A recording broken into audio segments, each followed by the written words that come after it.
नमस्कार, संस्कृत कक्षा में आपका स्वागत है। और आज हम कक्षा 9वीं का 7वां पाठ पढ़ने जा रहे हैं। 7वां पाठ प्रत्यभिज्ञानम। ये पाठ के बारे में पहले मैं थोड़ा सा आपको बता दूं, उसके बाद हम इसकी समरी देखेंगे। पूरे पाठ को नहीं देखेंगे, ये पाठ जो है बहुत क्लिष्ट है और बहुत बड़ा हो सकता है, तो हम इसकी समरी देखने वाले हैं। सबसे पहले समरी देखने से पहले हम जान लेते हैं कि ये पाठ किस बारे में है। तो लिखा है, प्रस्तुतोयम पाठः महाकवि भास प्रणीतम पंचरात्रमिति नाटकात् संपाद्य संग्रहीतोस्ति। दिया गया पाठ महाकवि भास के द्वारा लिखे गए पंचरात्र नाम के नाटक ग्रंथ से लिया गया। एक छोटा सा अंश यहाँ पर दिया है और वो है महाकवि भास के द्वारा लिखा गया पंचरात्र नाम का नाटक, उसमें से लिया गया है। और पंचरात्र नाम का जो नाटक है उसकी कथा बेस्ड है महाभारत के ऊपर।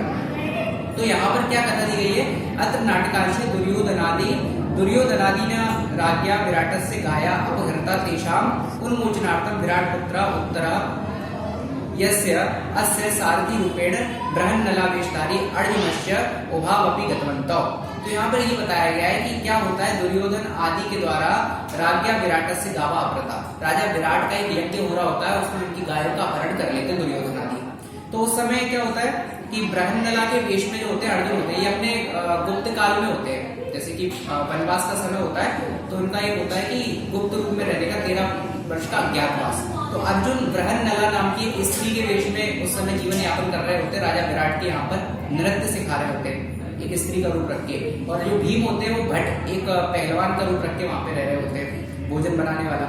इस प्रकार से वो लोग वहां पर जीवन यापन कर रहे होते हैं। उसी समय क्या होता है, दुर्योधन राजा विराट की गायों का अपहरण कर लेता है। और होता क्या है, अस्मिन्नेव क्षणे राजभवन में सूचना संप्राप्ता, इसी समय राजभवन में सूचना प्राप्त होती है कि जो है कौरवों के द्वारा आपकी गायों का अपहरण कर लिया गया है। और यह वल्लभिधि वेशधारिणा भीमेन रणभूमो अभिमन्यु अवृत।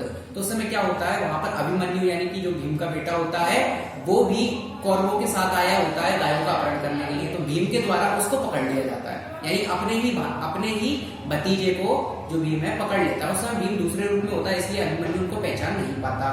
क्या होता है, इसके पकड़ने के बाद अभिमन्यु को राज्यसभा में पेश किया जाता है कि ये आपकी गाय के चोर है। अब उनके सामने, अभिमन्यु के सामने अर्जुन भी उपस्थित होते हैं जो कि बृहन्नला स्त्री के वेश में होते हैं, जो कि अभिमन्यु के पिता होते हैं, और भीम भी उपस्थित होते हैं। तो कहानी इस प्रकार से आपके नाटक का अंश है।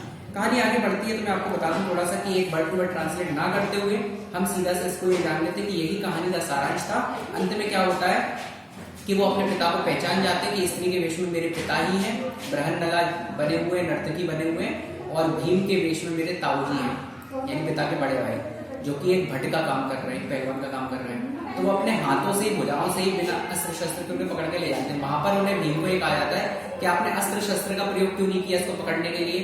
तो भीम कहते हैं कि अस्त्र शस्त्र का प्रयोग तो जो दुर्बल लोग होते हैं वो करते हैं, मेरे लिए कोई अस्त्र शस्त्र की मुझे कोई जरूरत नहीं है, मैं अपनी भुजाओं के बल से ही लड़ता हूँ। क्योंकि भीम के पास 10,000 हाथियों के बराबर बल था, मतलब वो अकेला 10,000 हाथियों से युद्ध कर सकता था। एक हाथी के पास 100 इंसानों का बल होता है, लेकिन भीम के पास अकेले ही 10,000 हाथियों का बल था, यानी वो 10,000 × 100 इतने लोगों से युद्ध कर सकता था।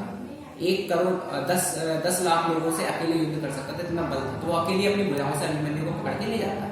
बाद में अभिमन्यु कहता है कि अच्छा हुआ ये गाय चोरी करने के कारण मुझे अपने पिता के दर्शन तो हुए, क्योंकि 13 वर्षों से वो अपने पिता से मिले नहीं थे अज्ञातवास के दौरान। तो इस कहानी में बस यही बताया गया इस नाट्यांश में।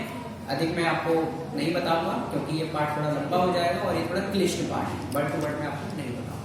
बहुत बहुत धन्यवाद।